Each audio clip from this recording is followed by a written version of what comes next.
Nelsongz Obi.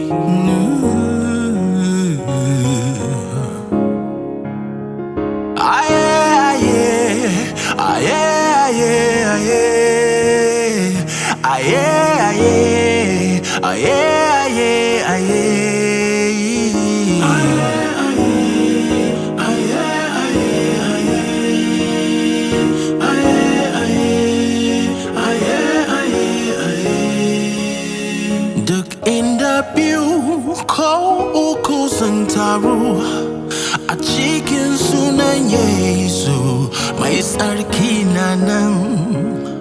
Duk inda biyu ko uku sun taru a cikin sunan Yesu mai tsarki na nan. Yeah.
Zai warkar zuciya, zai bada sabon rai, zai tada matattu, zai share hawaye, ya wanke zuciya, ya bada sabon rai, ya tada matattu, zai share hawaye, ya warkar zuciya, ya bada sabon rai, ya tada matattu, zai share hawaye, ya warkar zuciya.